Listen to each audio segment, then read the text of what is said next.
I've seemed to have several haters on multiple things that I've said. Maybe industry's destroyed, weight issues, and all that. I don't really see him. So the only thing I hear is him telling me about it.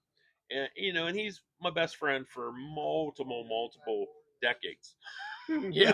What the heck? Decades now. Yes. Anyways, he very much is going to protect my feelings if he can, and so he's not telling me everything you're saying, but I'm not really getting it. It doesn't bother me because I don't, So I mean, if I wanted to take time and read into the haters, that'd be fine. But I'm still going to be me today, and I'm going to be me tomorrow.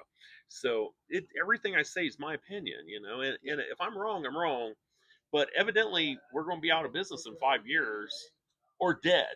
Yeah, But I'm not sure. was that Some of the because we're comments. old? Is that because Yeah. we're old, or Hey, because we're? I'm not even 50 yet. Yes. So Well, you're starting to look 50. 50. Yeah, It's the mullet. It could be. It could be the mullet.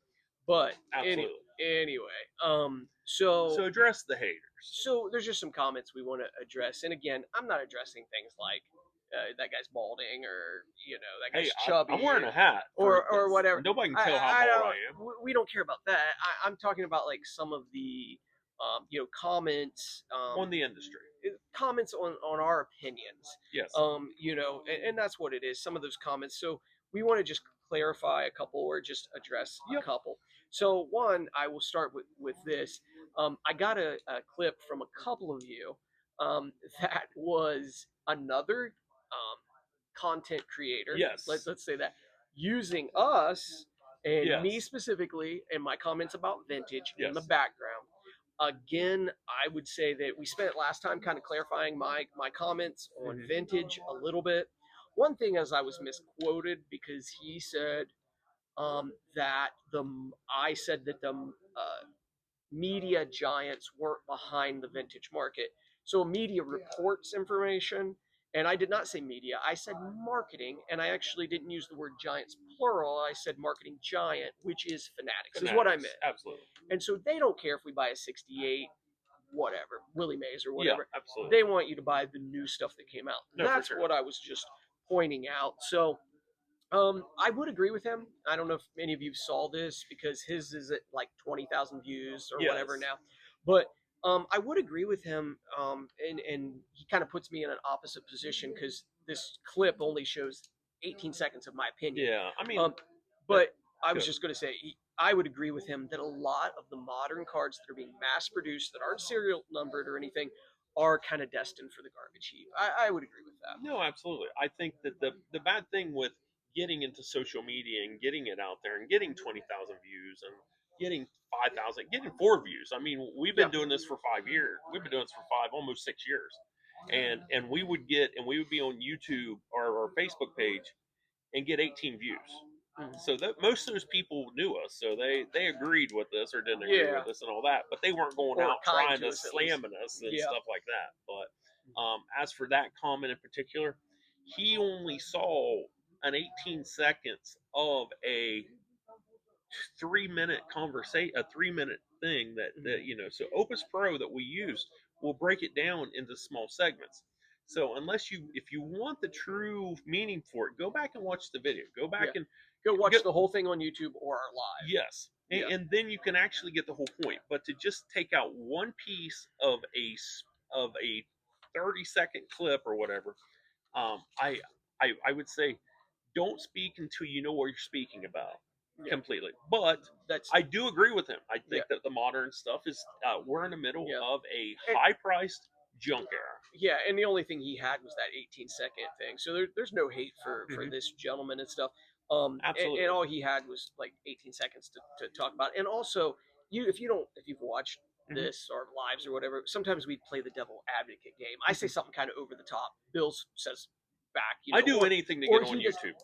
Or he'll do something, and I'll kind of try to bring balance. So sometimes we do that. So here's some things that I did want to address. Absolutely. One guy said, it sounds like, probably based on the vintage comment, sounds like someone is trying to unload new wax. If you have any idea what's going on in this industry at all, nobody is really trying to unload new wax. Now, I will make an exception to that.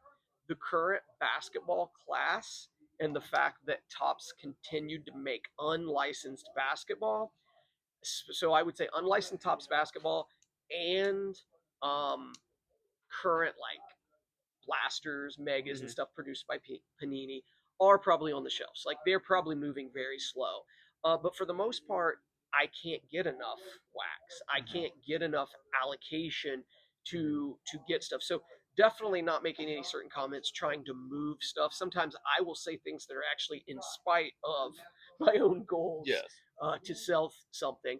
Um, and then I would also say, um, Well, I think that the obvious thing when somebody has a shop that's thriving or a show or a breaker, mhm, your ideal is to sell it. I mean, mhm, Rob doesn't buy it because he's trying to hold on to it. mhm, There is a case where, he may get two cases and set one case back to see how it does because he knows in the future it might be worth more money. mhm. But 99, 95% of the time, whatever he gets out goes on the shelf.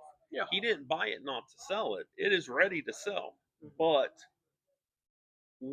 but there are some things that come out that will jam up the system, because ideally when a product comes out it should sell out, Mhm. and that you buy it, and then if you buy more, hopefully it sells out.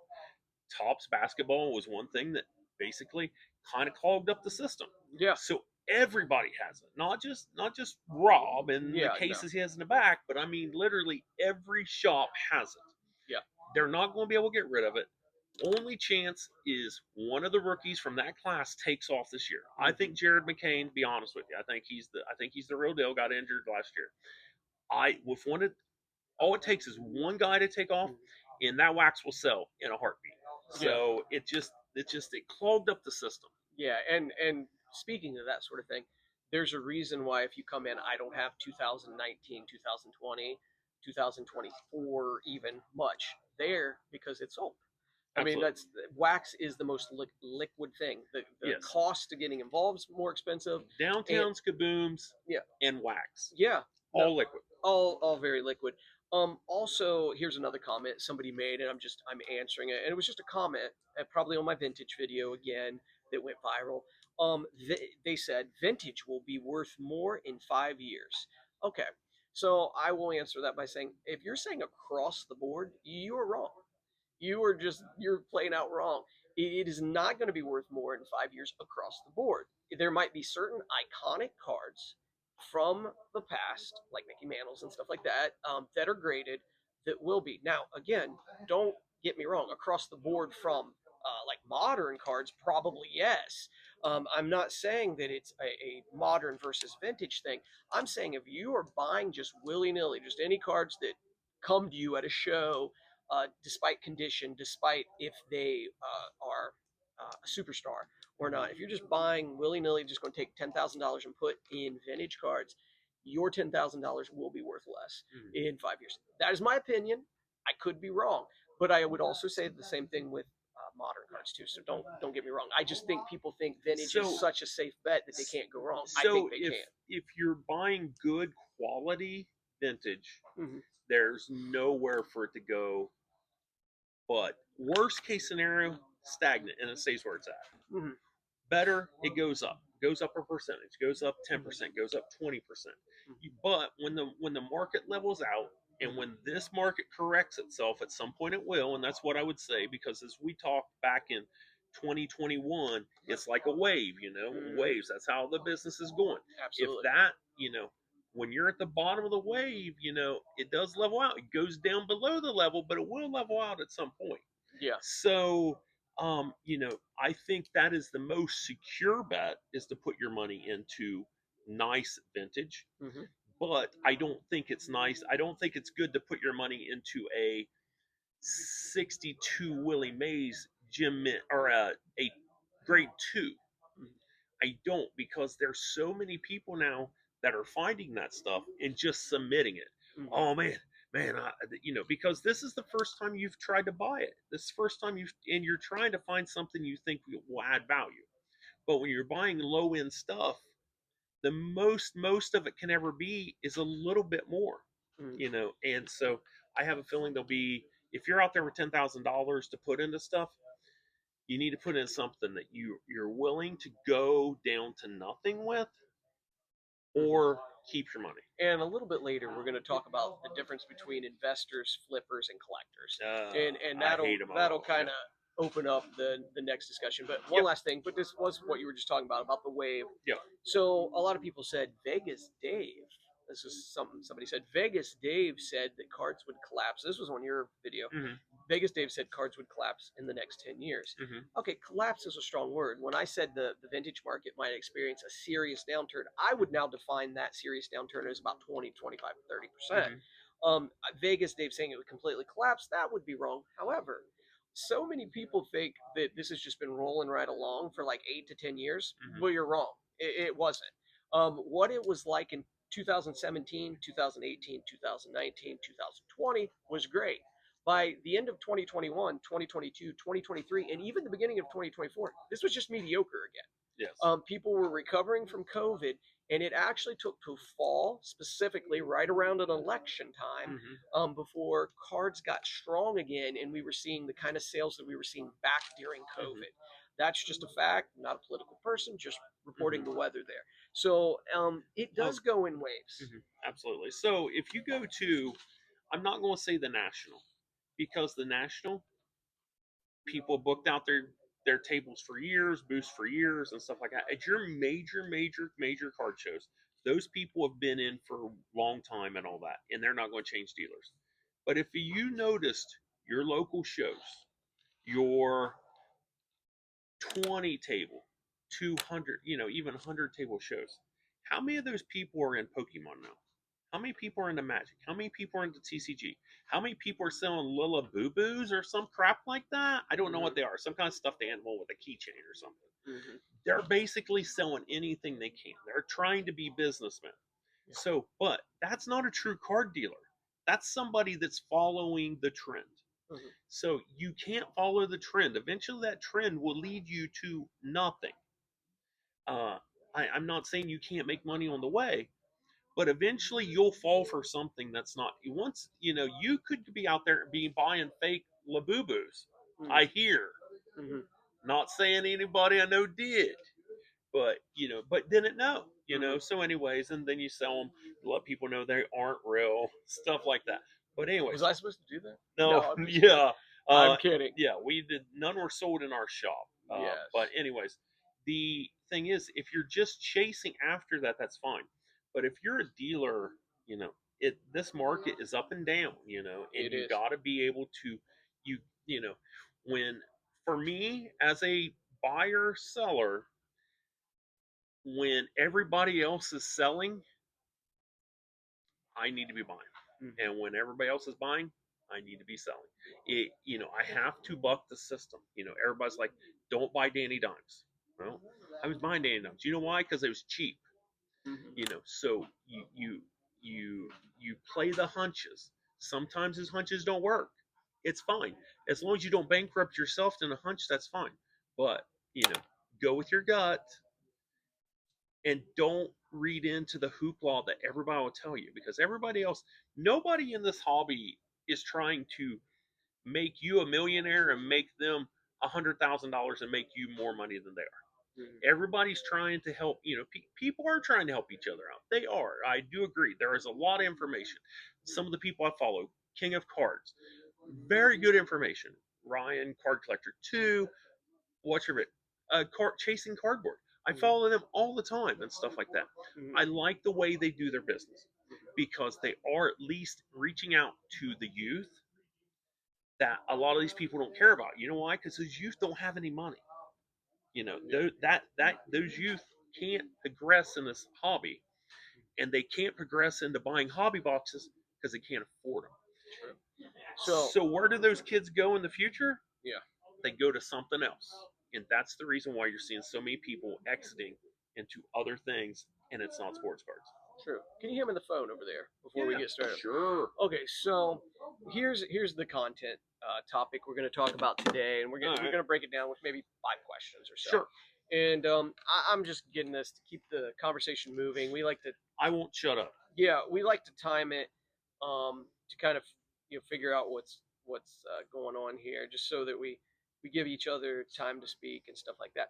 So here's what the topic is: Is big money destroying the card collecting hobby? Now, Hmm. you might not even like that question. Maybe that question's a little bit suspect, but Hmm. is big money destroying the card collecting hobby? So before we really get into this discussion, I thought we needed to define what are flippers, what are investors, and what are collectors. So Okay, do you have an idea? sure. Okay. I know all of Here, them. we'll give you 2 minutes. Go for it. All of them are friends of mine.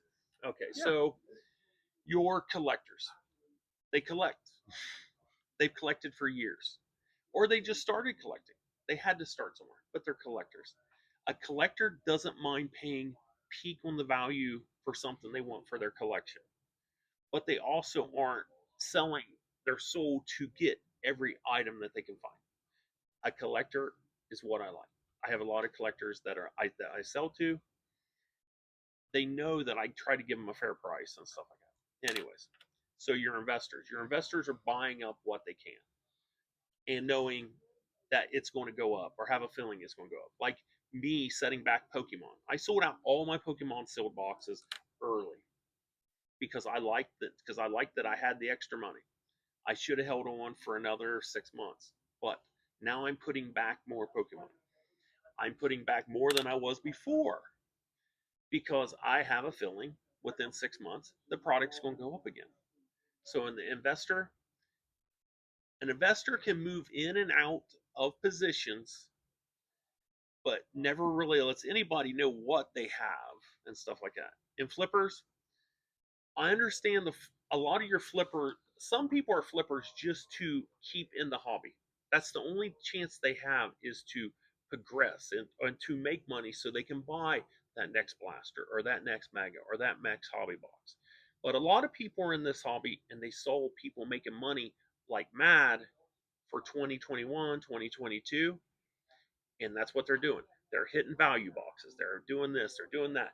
Going on Craigslist, Facebook, going on just trying to find all these deals because they know they can flip it. So Mm-hmm. there's nothing wrong with being a flipper as long as you have some gumption behind you and you're not trying to rip people off when you know that you can do the right thing. Mm-hmm. Investors, there's nothing wrong with that as long as the investors can afford to do the investing Mm-hmm. and collecting.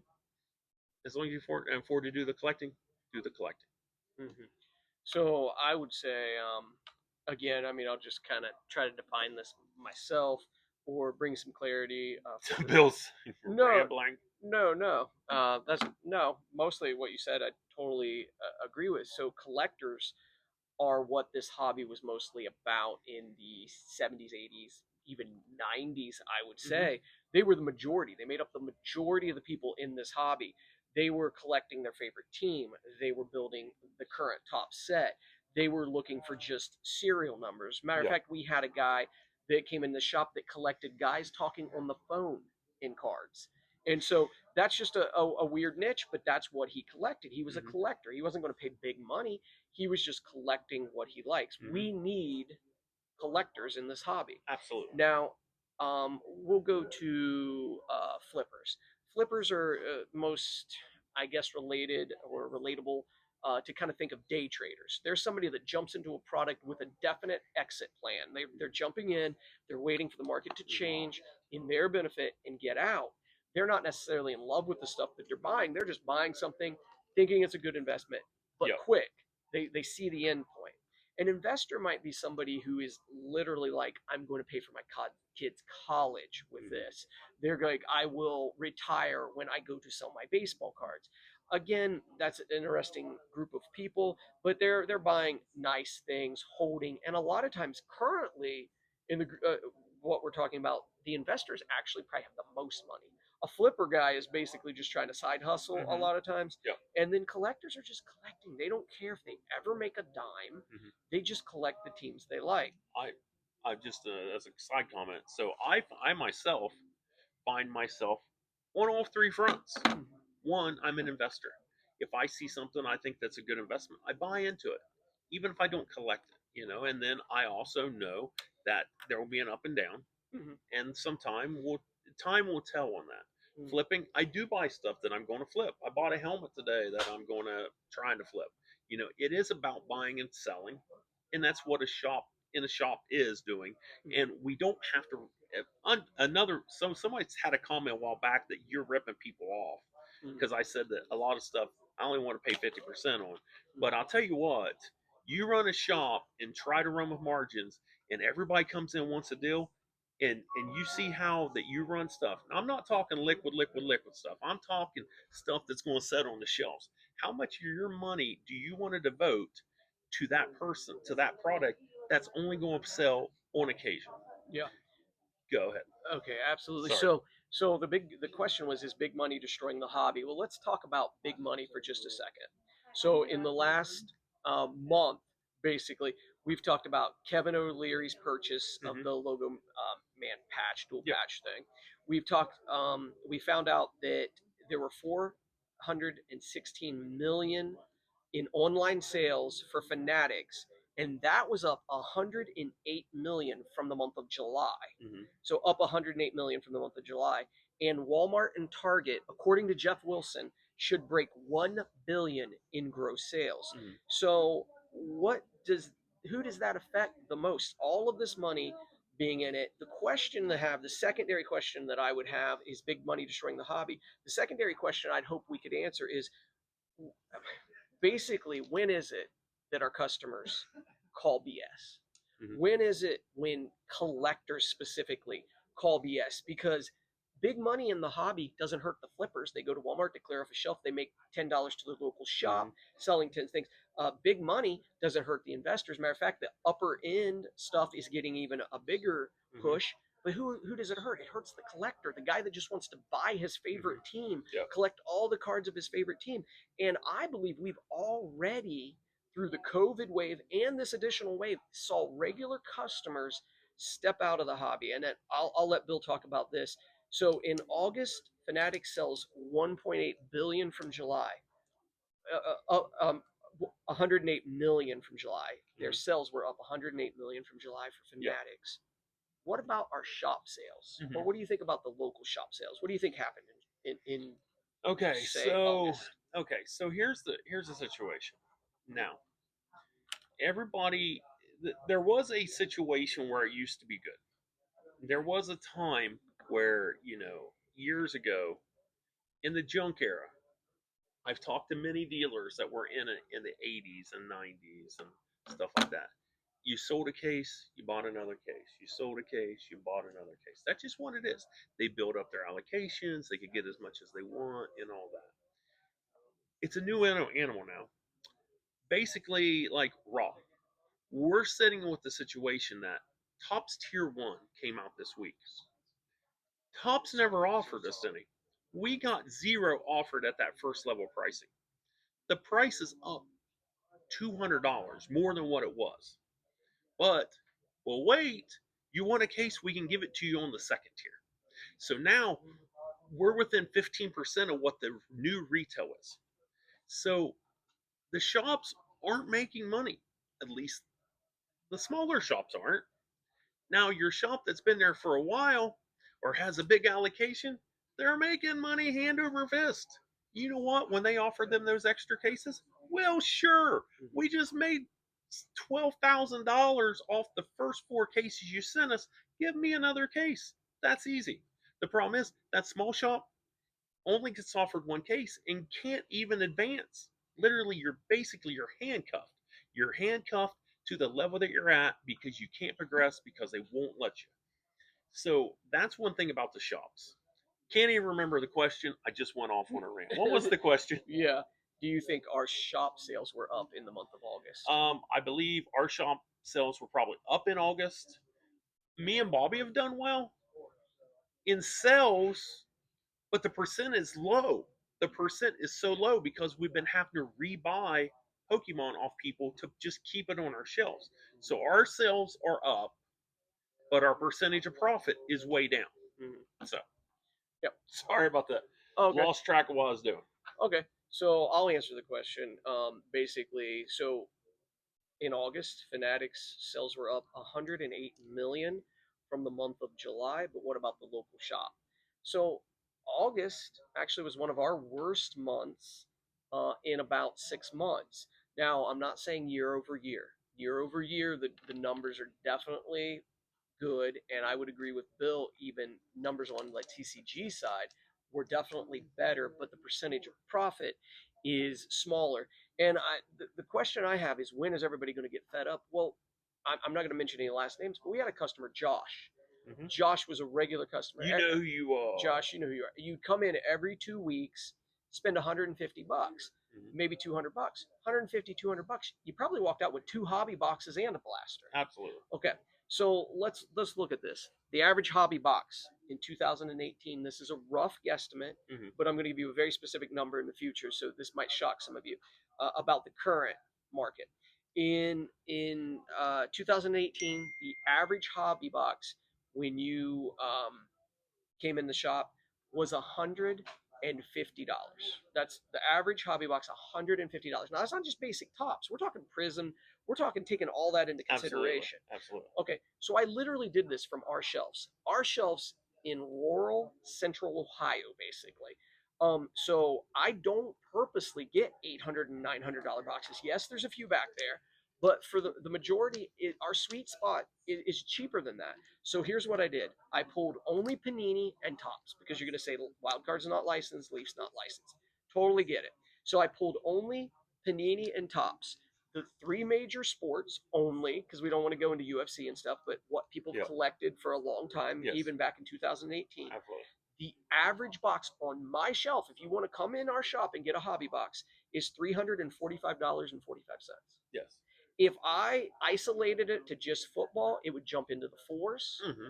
And if I If you took took out basketball, it would probably still head toward the fours. absolutely. To be honest. So yeah, customers are saying that's enough. So where Hmm. does that lead a customer? Hmm. Well, a customer either stops buying or gets into breaks. Hmm. Okay. So then what do I have to do as a shop owner or a small business? I have to start providing breaks. I have Hmm. to go on the whatnot stream. Yes. I have to do Fanatics Live because nobody is just coming in here and individually on a regular basis buying $500 boxes to open for themselves. We yes, it is going to force us to whatnot. There will be a point where we're the only difference now. Although this is another segue, just because you said whatnot and Fanatics Collect.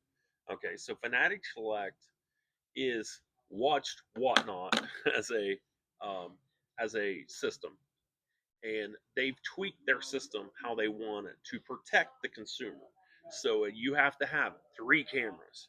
You have to have anything that was broke in breaks or whatever has to be under 24-hour surveillance and even shipped and all that.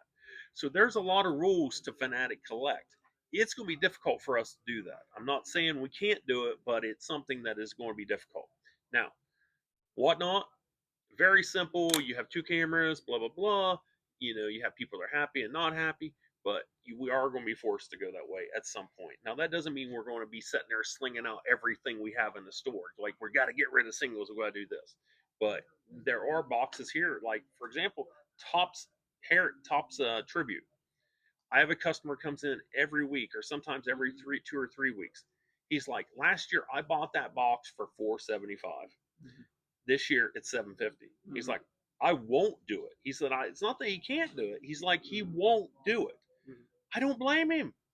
That's ridiculous for that product to be pushed up to that, to be elevated. And that's a little low for it. And for that product to be that takes the product out of the collector's hands, mm-hmm. or takes him out of doing the experience of coming to a shop and buying it. Mm-hmm. Now the only way he's going to do it is get into another source, and we're talking eBay Live, we're talking whatnot, we're talking Fanatics Collect, to buy a team or buy a player just to get the cards he wants. Mm-hmm.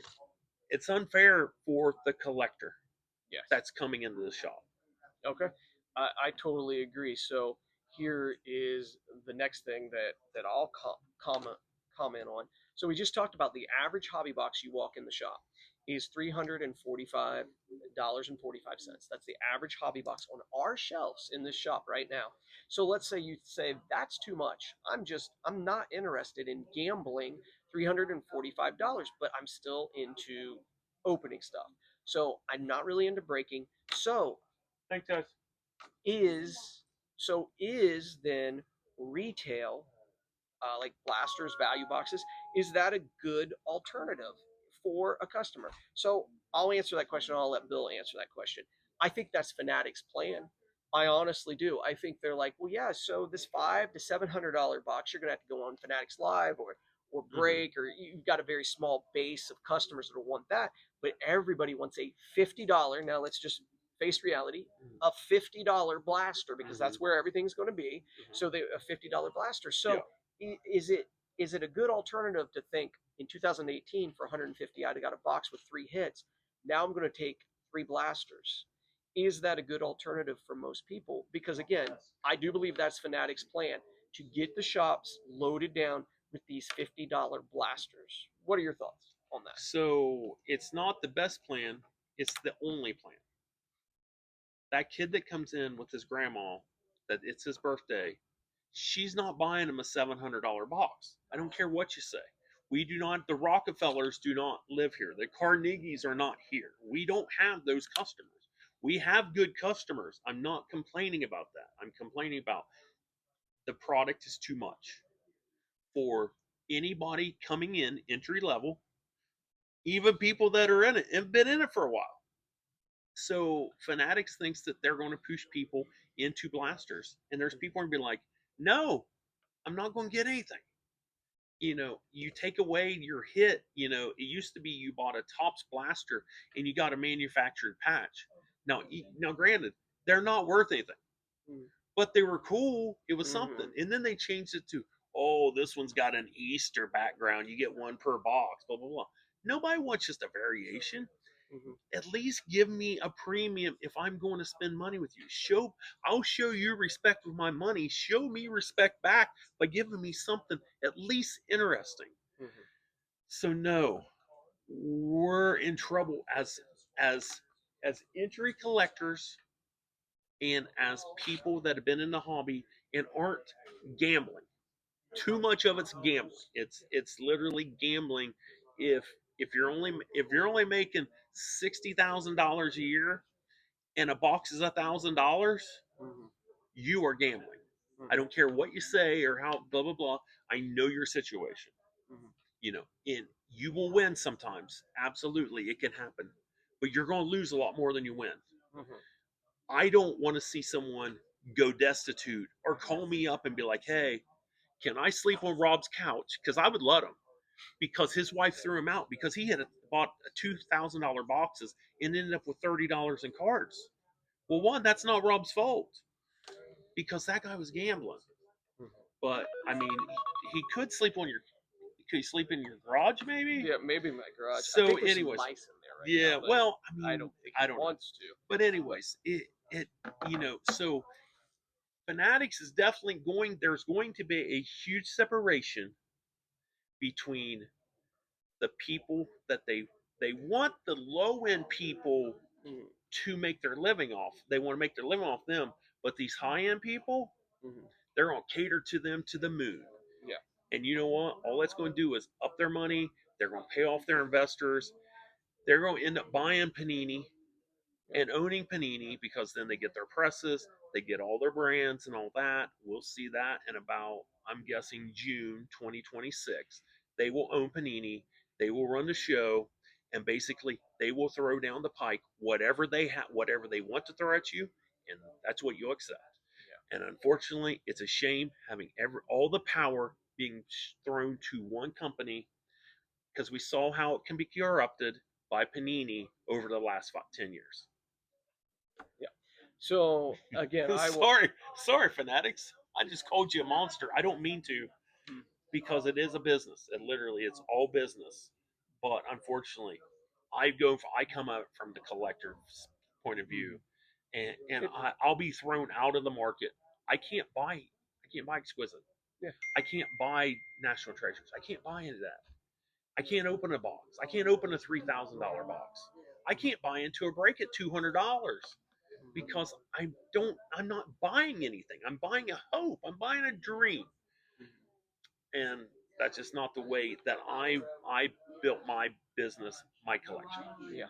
So again, going back to the collector, I think the collectors need to decide if it is an investment. Are they flippers or are they collectors? If Mhm. you're a collector, it shouldn't really matter to you that you come in and you spend $50 and you don't get anything great.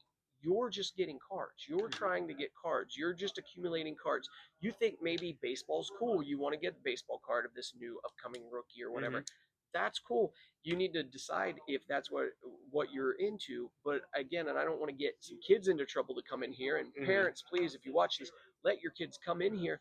But I know right now we already have kids that come in here and spend 30, 40, $50 on a blaster, Mhm.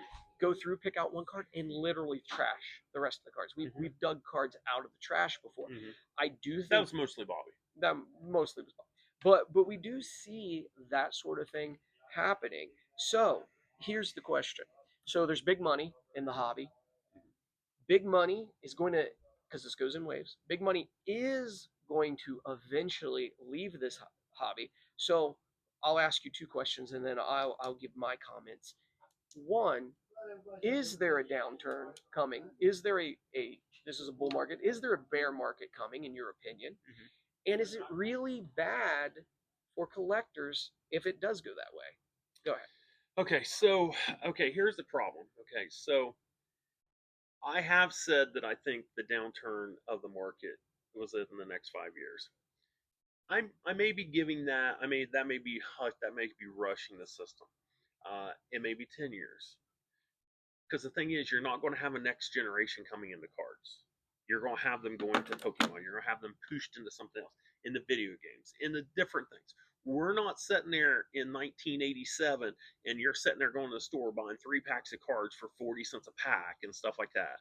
We're talking real money that is too much for a lot of people. So, what keeps you happy? Well, hey, I want to open a pack of cards. Okay. Well, once you stated on the packs what you get in the box, you can't really sell a pack because everybody then thinks that you're if they don't get the hit, you ripped them off.